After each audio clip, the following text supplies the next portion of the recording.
ಮುಂದೆ beach sound ಕೇಳಿಸ್ತಿದೆಯಾ ಮಕ್ಳ? ನೋಡಿ ನಮ್ಮ ಚಿಕ್ಕ ಒಂದು ಆರ್ಭಟ ಸ್ಟಾರ್ಟ್ ಆಯ್ತು. ಯಾಕೆ ಅಂದ್ರೆ ಏಡಿ ನೋಡ್ಬಿಟ್ಟು ಎಷ್ಟು ಜೋರಾಗಿ ಕಿರಿಸ್ತಾ ಇದ್ದಾಳೆ.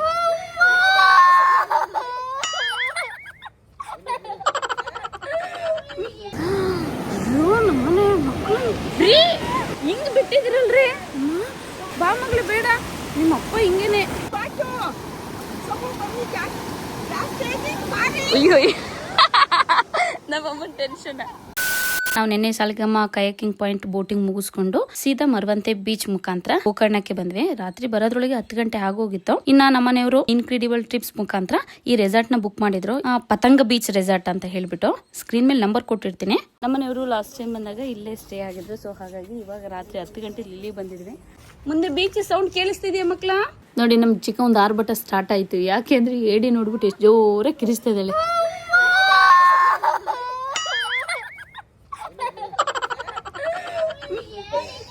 ಇಲ್ಲಿ ಇಲ್ಲಿ ಇಲ್ಲಿ ಇಟ್ಕೋಬಹುದು ಬಾರ ಮನೆ ಇಲ್ಲಿ ಇಲ್ಲಿ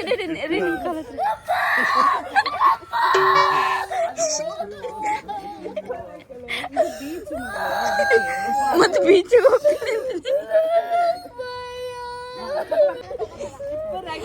ಪಾಪ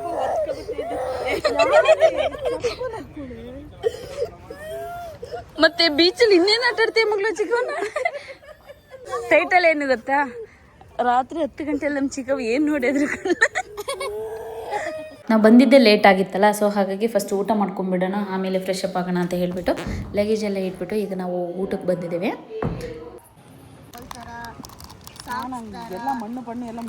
ಅಮ್ಮಂಗೆ ಅಂತ ಹೇಳ್ಬಿಟ್ಟು ಈರುಳ್ಳಿ ಪಕೋಡ ತುಂಬಾನೇ ಚೆನ್ನಾಗಿತ್ತಿದೆ. ಹಾಗೆ ನನ್ನ ಮಗನಿಗೆ ಅಂತ ಹೇಳ್ಬಿಟ್ಟು ಮೊಸರನ್ನ ತಗೊಂಡಿದ್ದು. ಪಾಪಡ್ ಇಲ್ಲೊಂದು ಅಲ್ಲಿಗೊಂದು ಇದೆ. ಚಿಲ್ಲಿ ಚಿಕನ್ ಮತ್ತೆ ಚಿಕನ್ 65 ತುಂಬಾನೇ ಚೆನ್ನಾಗಿತ್ತು. ಇದು ಚಿಕನ್ ಬಿರಿಯಾನಿ. ತಗೊಳ್ಳಿ. Chicken fried rice. ಸತೀಶು ಪಪ್ಪ ತಗೊಂಡ್ಬರ್ತೀವಿ. ಅಮ್ಮಂಗೆ ರೈಸ್ ಇದೆ.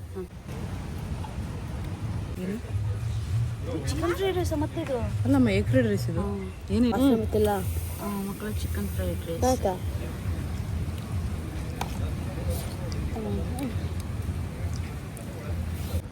ಚೆನ್ನಾಗಿದೆಯಾ? ಏನಿದು?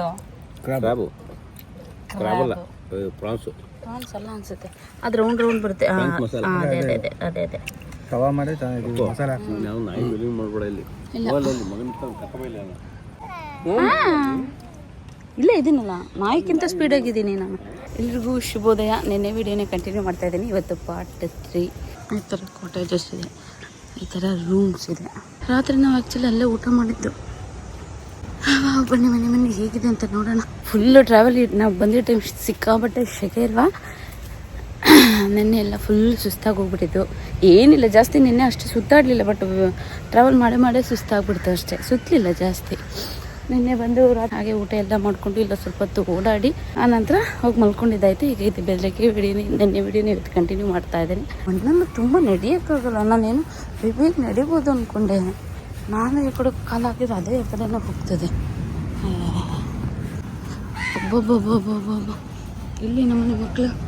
ನನಗೆ ಆ್ಯಕ್ಚುಲಿ ಈ ಬೀಚ್ ಈ ಜಾಗ ಎಲ್ಲ ತುಂಬಾ ಇಷ್ಟ ಆಯಿತು. ನಿಮಗೂ ಏನಾದರೂ ಇಲ್ಲಿ ಬರಬೇಕು ಅಂದರೆ ಸ್ಕ್ರೀನ್ ಮೇಲೆ ನಂಬರ್ ಕೊಟ್ಟಿರ್ತೀನಿ, ಕಾಂಟ್ಯಾಕ್ಟ್ ಮಾಡಿ ಬರ್ಬೋದು. ನಮ್ಮನೆ ಮಕ್ಕಳು ಹಿಂಗ್ ಬಿಟ್ಟಿದ್ರಲ್ರಿ. ದೇವ್ರೇ, ಬೇಡ ಬನ್ರು ಹಿಂಗೆ ಅಲ್ಲಿ ಕೂತ್ಕೊಳ್ಳೋದಂತೆ. ಬಾ ಮಗಳು ಬೇಡ, ನಿಮ್ಮ ಅಪ್ಪ ಹಿಂಗೇನೆ. ದೇವ್ರೇ, ಮಗಳು ವಾಪಸ್ ಚಿಕ್ಕವ ಅಷ್ಟೆತ್ರ ಬೇಡ, ಬಾರು ಸುಮಿತ್ ಈಚೆಗೆ. ಮನೇನಿ ಹಿಂಗೆ ಮಣ್ಣು ಇದು ಮಾಡ್ಬಿಟ್ಟು ಎಳೆಯೋದು ಹಿಂದಕ್ಕೆ. ಬಾ ಮುಂದಕ್ಕೆ.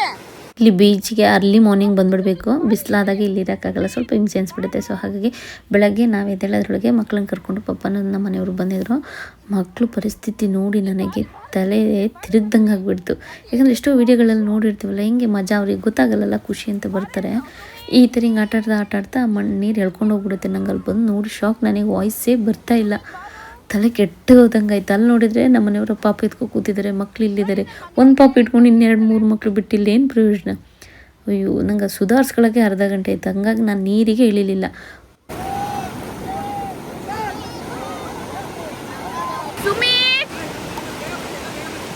ಬಾರೆ ಚಿಕ್ಕಮ್ಮ ಮತ್ತೆ ಕರ್ಕೊಂಬರಲ್ಲ. ಏ ಹತ್ರ ಬಂದ್ರು. ಅಲ್ಲಿ ನನ್ನ ಮಾತು ಕೇಳ್ತಿದ್ದು ನನ್ನ ಮಗಳು ಒಬ್ಳೆ, ಹಾಗಾಗಿ ನನ್ನ ಪಕ್ಕನೇ ನಿಲ್ಲಿಸ್ಕೊಂಡಿದ್ದೀನಿ. ಇವರಿಬ್ಬರನ್ನ ಕಿರ್ಚಿ ಕಿರ್ಚಿ ಕಿರ್ಚಿ ನನ್ನ ಗಂಟ್ಲೆಲ್ಲ ಹೋಯ್ತು. ಏ ಸಮೃದ್ಧಿ ಬಾರ ಪಲ್ಲಿಗೆ.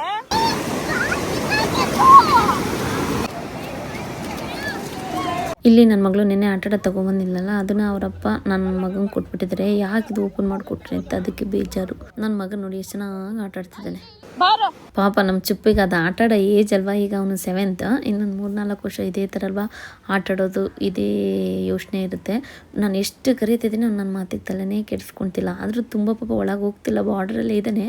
ಬಟ್ ನನಗೆ ಈಗಲೂ ಎಡಿಟ್ ಮಾಡುವಾಗಲೂ ಅಷ್ಟೇ ತಲೆನೋವು ಬರ್ತಾಯಿದೆ ಆ ಬೀಚ್ ಅದೆಲ್ಲ ನೋಡಿ. ಯಾಕೆ ನಾನು ಆ ವಿಡಿಯೋದಲ್ಲಿ ಮುರುಡೇಶ್ವರದ್ದು ಅಲ್ಲಿ ಇಲ್ಲಿ ನೋಡಿದ್ದೆ, ಕೆಲವೊಂದು ನೋಡಿರ್ತೀವಲ್ಲ, ಅದು ಕಣ್ಣು ಮುಂದೆ ಬಂದಂಗೆ ಆಗ್ತಾಯಿದೆ. ಹೀಗೆ ಅಲ್ವಾ ಮೈ ಮರೆತ್ರೆ ಹೀಗೆ ಅಲ್ವಾ ಅಂತ ಮಕ್ಳಿಗೆ ಹಿಂಸೆ ಆಗ್ತಾಯಿದೆ.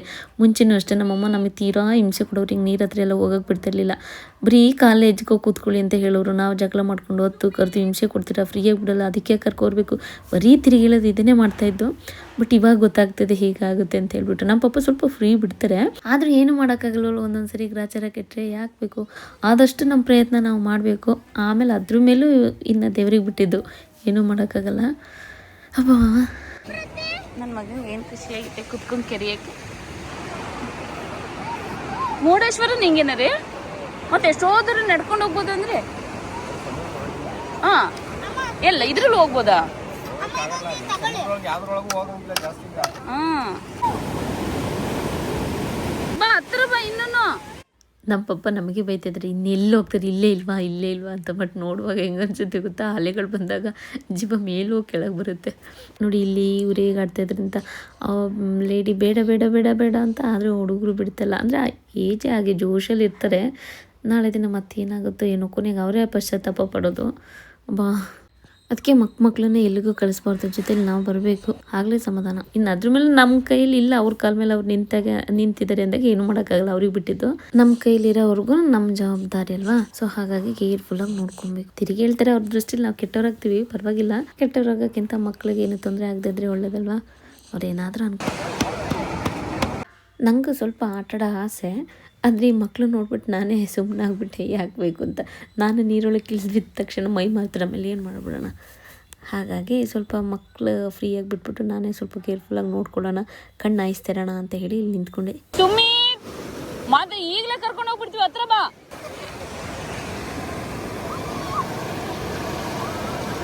ಸುಮಿತ್ ಬಾರೋ, ಏ ಜಾಸ್ತಿ ಆಗ್ತಿದೆ ಬಾರೋ ಸುಮಿತ್. ಓಯ್ ಜಾಸ್ತಿ ಆಗ್ತಿದೆ ಬಂದ್ರು.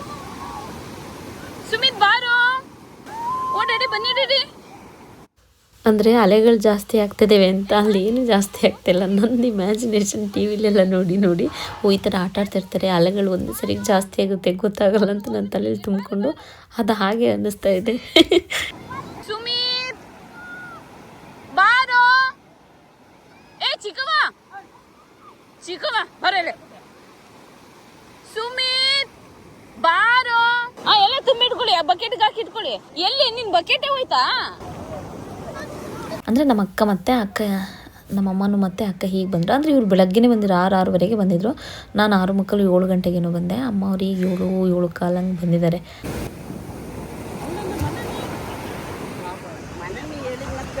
ತುಂಬ ದೂರ ಹೋಗ್ಬೇಡ ಮಗಳ, ಇಲ್ಲಿ ಸಾಕು ಜಾಣ ಮಗಳು, ಸಾಕು ಮಗಳೇ. ಇಲ್ಲ ಅಲ್ಲೇ ಆಡ್ತಾರೆ, ಸಾಕು.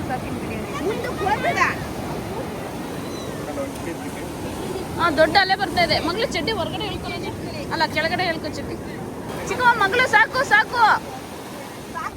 ಬರೋದಲ್ಲ. ನನ್ನ ಮಗಳು ಪಾಪ ಹೊತ್ತೆ ಈಗ ಪ್ಲಾಸ್ಟಿಕ್ ಎಲ್ಲ ತೆಗ್ದು ಮೇಲಾಗ್ತಾ ಇದೆ.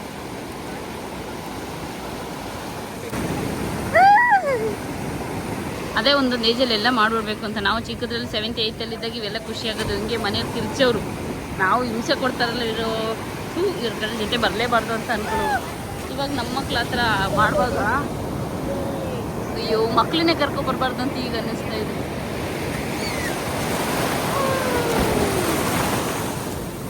ರೀ ಸಾಕು. ಏ ಸುಮಿತ್ ಬಾರು ಈಚೆ, ಎದುರಿಸ್ಬೇಡ ಕಣ, ಇಲ್ಲೇ ಆಟ ಆಡ್ಕೊಳ್ರು.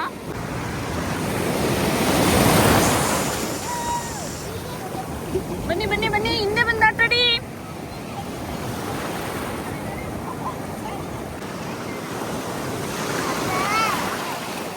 ಅಯ್ಯೋ ಅಯ್ಯೋ ನನ್ನ ಮಗಿಗೆಲ್ಲ ಎಷ್ಟು ಹಿಂಸೆ ಕತ್ತಾರೆ ಬಂತೆ.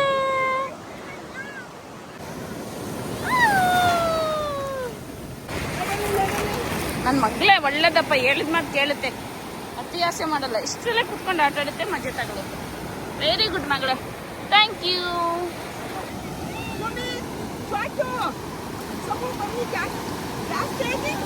ಅಯ್ಯೋ ನಮ್ಮಮ್ಮನ ಟೆನ್ಷನ್. ಬಾರೇ ಚಿಕ್ಕಮ್ಮ, ಏನಿದ್ ಕೇಳ್ತಾಯಿಲ್ಲ, ಎಲ್ಲರೂ ಕಿರಿಸ್ತಾ ಇದ್ವಿ.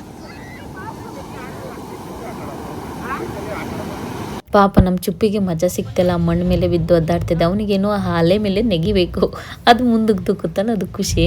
ಪಾಪ ನಮ್ಮ ಹಿಂಸೆಗೆ ಪಾಪ ಆ ಮಣ್ಣಲ್ಲೇ ಬಿದ್ದು ಒದ್ದಾಡ್ತಾ ಇದೆ. ನನ್ನ ದೇವ್ರು ನೋಡಿ ಹೆಂಗ್ ಮಜಾ ತಗೋತಿದೆ. ಇದು ಇಷ್ಟೇ ಏನ್ ಮಗ್ಳ? ಹಾಂ ಅದಕ್ಕೇನೆ ಪಾಪ ಅದೇನೋ ಬಿಸಾಕಿದ್ದಾರೆ, ಅಂದ್ರೂ ತಗ್ಬಿಟ್ಟು ಬರಕ್ಕೆ ಹೋಗ್ತಾ ಇದ್ದೀನಿ. ನೋಡಿ ಎಷ್ಟೊತ್ತು ನಮ್ಮ ಮನೆಯವ್ರು ಪಾಪ ಎತ್ಕೊಂಡಿದ್ರು. ಪಾಪ ನನ್ನ ಮಗಳು ನಾನು ಹೇಳ್ದಂಗೆ ಕೇಳ್ಕೊಂಡಿತ್ತು. ಈಗ ಅವರಪ್ಪ ಅಲ್ಲಿಗೆ ಹೋಗಿದ್ದಾರೆ ಅಂತ ಇದು ಧೈರ್ಯ ಮಾಡಿ ಹೋಗ್ತಾ ಇದೆ. ಅಂದರೆ ಏನಾರು ಆದರೂ ನಮ್ಮ ಡ್ಯಾಡಿ ಇದ್ದಾರಲ್ಲ ಅಂತ. ಎಷ್ಟು ನಂಬಿಕೆ ಅಲ್ವಾ ಅಪ್ಪ ಅಂದ್ಬಿಟ್ರೆ. ಇನ್ನೂ ಮನೇಲಿ ಒಬ್ರು ಗಂಡಸ್ರಿದ್ರೆ ಧೈರ್ಯ ಅಂತೀವಿ. ಪಾಪ ಅವ್ರಿಗೂ ಅಷ್ಟೇ ಭಯ ಇರುತ್ತೆ, ಬಟ್ ಏನೂ ಮಾಡೋಕ್ಕಾಗಲ್ಲ. ಅವ್ರ ಹೆಂಡತಿ ಮಕ್ಕಳಿಗೋಸ್ಕರ ಧೈರ್ಯ ಮಾಡಲೇಬೇಕಾಗುತ್ತೆ. ಕೆಲವು ಟೈಮ್ ಮನೆಗೆ ಹಾವು ಬಂದಿರುತ್ತಲ್ವ, ನಮಗೆ ಎದ್ರುಕೊಂಡು ಅಪ್ಪ ಅಪ್ಪ ಅಯ್ಯಪ್ಪ ಅಮ್ಮ ಅಂತ ಕಿರಿಸ್ತಾ ಇರ್ತೀವಿ. ಪಾಪ ಅವ್ರುಗಳು ಹಂಗೆ ಮಾಡೋಕ್ಕಾಗುತ್ತಾ? ಇಲ್ಲ, ಏನಾದರೂ ಓಡಿಸ್ಬೇಕು, ಹೊಡಿಬೇಕು, ಏನಾದರೂ ಒಂದು ಧೈರ್ಯ ಮಾಡಲೇಬೇಕಲ್ವಾ. ಈಗ ನಮ್ಮಮ್ಮನೂ ಹೇಳ್ತಾ ಇರ್ತಾರೆ, ಈಗ ಅಪ್ಪ ಇದ್ದಾರೆ, ಗಂಡ ಇದ್ದಾರೆ, ಅಣ್ಣ ತಮ್ಮ ಅವರಿದ್ದಾರೆ ಇವರಿದ್ದಾರೆ ಅಂತ ಹೇಳ್ಬಿಟ್ಟು ಹೇಳ್ಬೇಕು, ಅಲ್ಲಲ್ಲೇ ಹೋಗೋದು, ಮತ್ತು ಈ ಸೇತುವೆ ಹತ್ರ ಹೋಗೋದು ಅಥವಾ ಕಾಡು ಒಳಗಡೆ ಹೋಗೋದು, ಹಂಗೆಲ್ಲ ಮಾಡಬಾರ್ದು. ಈಗ 4-5 ಜನ ಕಳ್ಳರು ಬಂದರೆ ಅಷ್ಟು ಜನ ಇದ್ದು ಏನು ಮಾಡೋಕ್ಕಾಗುತ್ತೆ? ಅಪ್ಪ ಇದ್ರೂ, ಗಂಡ ಇದ್ರೂ, ಅಣ್ಣ ತಮ್ಮಂದಿರಿದ್ರು ಏನು ಮಾಡೋಕ್ಕಾಗುತ್ತೆ? ಒಂದೊಂದು ಸರಿ ನಾವು ಸ್ವಲ್ಪ ಕೇರ್ಫುಲ್ಲಾಗಿ ನಾವು ಕೂಡ ಜೊತೆಲಿ ಅವರಿದ್ದಾರೆ ಇವರಿದ್ದಾರೆ ಅಂತ ಹೇಗೆ ಬೇಕಾಗಿ ಹೋಗೋಕ್ಕಿಂತ ಅವ್ರುಗಳಿಗೂ ಏನೂ ತೊಂದರೆ ಆಗ್ದಾಗೆ ನಮಗೂ ಏನೂ ತೊಂದರೆ ಆಗ್ದಾಗೆ ಕೇರ್ಫುಲ್ಲಾಗಿ ಜವಾಬ್ದಾರಿಲಿ ಹೋಗಿ ಜವಾಬ್ದಾರಿಯಲ್ಲಿ ಕರ್ಕೊಂಡ್ಬಿಟ್ಟು ಬರಬೇಕು. ನನಗೆ ಈಗ ಮಕ್ಕಳಾದ್ಮೇಲೆ ಇದೇ ಯೋಚನೆ. ಮುಂಚೆ ಎಲ್ಲ ಎಂಜಾಯ್ ಮಾಡೋಕ್ಕೆ ತುಂಬಾ ಇಷ್ಟಪಡ್ತಿದ್ದೆ, ಈಗ ಸಿಕ್ಕಾಪಟ್ಟೆ ಭಯ. ಅಮ್ಮ ಅದೆಲ್ಲ ಹೇಳ್ತಾ ಇರ್ತಾರೆ, ಇನ್ನು ನಾವು ನಮ್ಮ ಮಕ್ಳಿಗೆ ಹೇಳ್ತಾ ಹೋಗ್ಬೇಕು ಅದನ್ನು. ಈಗ ನಾವೆಲ್ಲರ ಕಾಡು ಗೀಡು ಅಲ್ಲಿ ಇಲ್ಲಿಗೆ ಹೋಗಿರ್ತೀವಿ, ಸುತ್ತಾಡ್ಕೊಂಡ್ಬಿಟ್ಟು ಬರೋಣ ಹಾಗೆ ಹೀಗೆ ಅಂತ. ಈಗ ಒಂದು 4-5 ಜನ ಕಳ್ಳರು ಕಾಕರು ಬಂದರೆ ಏನು ಮಾಡೋಕ್ಕಾಗತ್ತಲ್ಲ. ಅವ್ರು ಬೇಕಾದ್ರೆ ಯಾವ ಥರ ಬೇಕಾದರೂ ನಮ್ಮ ಅಟ್ಯಾಕ್ ಮಾಡ್ಬೋದು. ಬಟ್ ನಮಗೆ ಒಂದೇ ದಾರಿ, ಅವ್ರಿಗೆ 108 ದಾರಿ ಇರೋದು. ಸೊ ಹಾಗಾಗಿ ನಮಗೆ ಕಷ್ಟ ಆಗ್ದಾಗೆ ನಾವು ನೋಡ್ಕೊಬೇಕು. ನಮ್ಮಮ್ಮ ಯಾವಾಗಲೂ ಹೇಳ್ತಾ ಇರ್ತಾರೆ, ಯಾರು ಇಲ್ಲದೆ ಜಾಗಕ್ಕೆ ಹೋಗ್ಬಾರ್ದು, ಮತ್ತು ಸಂಜೆ ಮೇಲೆ ಇಷ್ಟೊತ್ತಿನಲ್ಲಿ ಅಲ್ಲೆಲ್ಲ ಓಡಾಡಬಾರ್ದು. ಯಾಕಂದರೆ ನಾವು 1-2-3 ಜನ ಇರ್ತೀವಿ. ಕಳ್ಳರುಗಳು ಅದೇ ದಾರಿಯಿಂದಾಗ ಅದೇ ಯೋಚನೆ ಮಾಡ್ತಾ ಇರ್ತಾರಲ್ವ, ಅವರೊಂದು ಗುಂಪೇ ಇರುತ್ತೆ, ನಾವೇನು ಮಾಡೋಕ್ಕಾಗಲ್ಲ. ಹಾಗಾಗಿ ಅಮ್ಮ ಹೇಳ್ತಿರ್ತಾರೆ, ತುಂಬ ಜನ ಇದ್ದಾರೆ ಅಂದಾಗ ಅಲ್ಲಿ ಹೋಗ್ಬೇಕಷ್ಟೇ. ಅದು ಬಿಟ್ಟರೆ ಬಸ್ಸಲ್ಲಾದರೂ ಅಷ್ಟೇ, ಒಂದು 2-3 ಜನ ಇದ್ದಾರೆ ಅಂದರೆ ಬಸ್ಸಿಗೆ ಹತ್ತಕ್ಕೆ ಹೋಗ್ಬಾರ್ದು ಅಂತ, ಯಾರನ್ನೂ ನಂಬಾರ್ದು ಅಂತ. ಎಂಥ ಸ್ಟ್ರಾಂಗ್ ಇದ್ದ ಗಂಡು ಮಕ್ಕಳಾದ್ರೇನಲ್ವಾ, ಒಬ್ಬರಿದ್ರೆ ಒಂದು 4-5 ಜನ ಬಂದರೆ ಒಬ್ರಿದ್ದು ಏನೂ ಮಾಡೋಕ್ಕಾಗಲ್ಲ. ಸಾಕು ಬನ್ನಿ. ಎಲ್ಲಿ ಮಗಳು? ಎಡಿ ಇದೆ, ತಿಂತೀರಾ? ಎಲ್ಲ ಫ್ರೆಶ್ ಅಪ್ ಎಲ್ಲ ಆಯಿತು. ಇವಾಗ ಸ್ವಲ್ಪ ಇಲ್ಲಿ ತಿಂಡಿ ಲೇಟು ಅಂದ್ಕೊಂಡ್ಬಿಟ್ಟು ಅವ್ರನ್ನ ತಿಂಡಿಗೆ ಬಿಟ್ಟು ನಾವು ತಿಂಡಿ ಬಂದಿದ್ದು. ಈಗ ಮತ್ತೆ ತಿಂಡಿಗೆ ಹೋಗ್ತಾ ಇದ್ದೀವಿ ರೆಡಿ ಎಲ್ಲ ಆಗಿ. ಬೀಚೆಲ್ಲ ಆ್ಯಕ್ಚುಲಿ ನಾವು ಬೀಚಿಗೆ ಹೋಗೋದಿದ್ರೆ ಬೆಳಗ್ಗೆ ಒಂದು 6:30 ಹಾಗೆ ಎಲ್ಲ ಹೋದರೆ ಚೆನ್ನಾಗಿರುತ್ತೆ. ಒಂದು 9 ಗಂಟೆಗೆ ಮುಗಿಸ್ಬೋದು. ಆಮೇಲೆ ಬಿಸಿಲಲ್ಲಿ ಕೂರೋಕ್ಕೆ ಆಗಲ್ಲ, ಚೆನ್ನಾಗಿರಲ್ಲ. ಆದಷ್ಟು ಸ್ವಲ್ಪ ಕ್ಲೀನಾಗಿದೆ ಬೆಟರ್. ಎಲ್ಲ ಮುಗಿಸ್ಕೊಂಡು ಈಗ ತಿಂಡಿ ಮಾಡಿಕೊಂಡು ಇಲ್ಲಿಂದ ಗೋಕರ್ಣ ಟೆಂಪಲ್ ಇದೆ, ಅಲ್ಲಿಗೆ ಹೋಗ್ತಾ ಇದ್ದೀವಿ. ಇಲ್ಲಿ ವೈಫೈ ಕೂಡ ಚೆನ್ನಾಗಿದೆ ಆ್ಯಕ್ಚುಲಿ.